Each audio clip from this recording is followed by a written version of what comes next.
congratulations on your nomination. Thank I you. appreciate you coming by the office.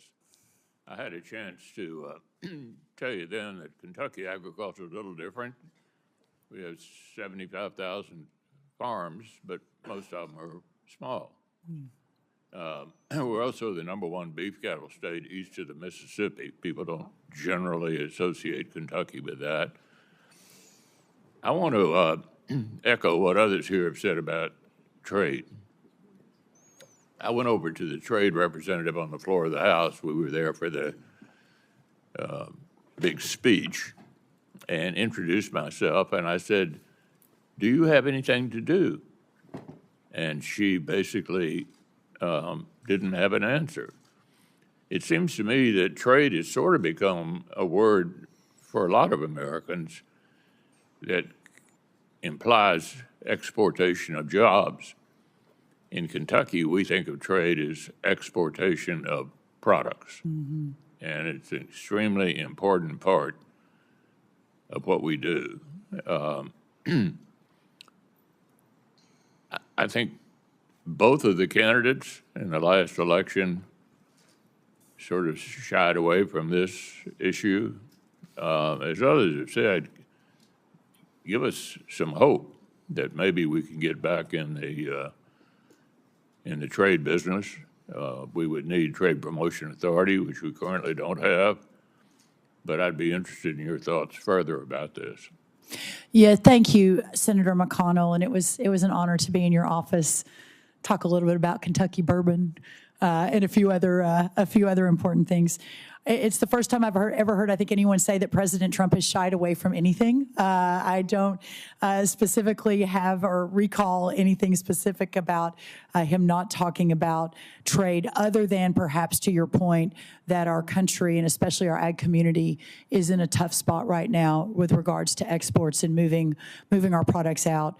I know that the USMCA is back up for negotiation along with other trade agreements. And here's what I am very encouraged about, Senator, and I hope it perhaps gives you some encouragement as well. In my now almost 9 years, maybe 8 years with President Trump, at the end of the day, we all know him to be the consummate deal maker. And I believe that that skill and that intense focus on making deals for his people, not only for America, but for the ag community that supported him at 90% since really the very, very beginning. I think 338 counties out of 344 agriculture counties voted for him. He knows that these are the people that have been with him the longest. And I sincerely believe that if I do my job and in working with all of you to ensure that the White House and that our partners across the agencies have all of the data that they need, while at the same time we're working across the world to bring in new trade partners, to expand access for new trade products and for all, whether it's the specialty crops or the row crops or the livestock industry. I believe, as the president mentioned in his inaugural address, that we're embarking on a golden age. And I also believe this is going to be a very, very big part of that.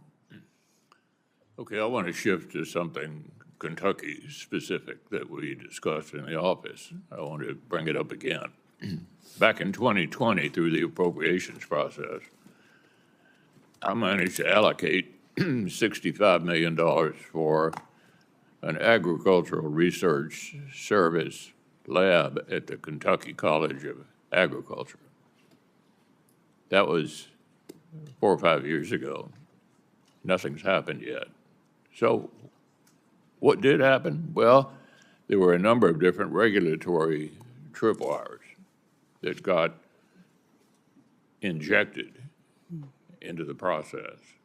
And in trying to meet those regulatory tripwires, slowed everything down. I want to see construction begin. The money is there. What can you tell me to give me hope?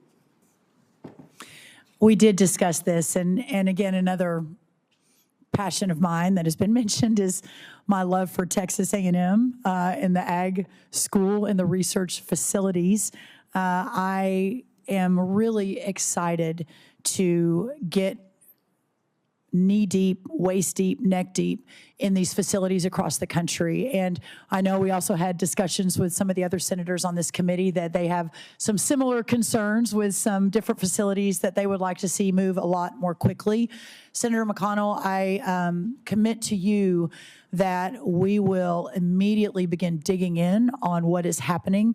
A big part of my portfolio in the last administration was the president's deregulation agenda and understanding how certain regulations and rules hampered important projects from moving forward and opening up markets, et cetera.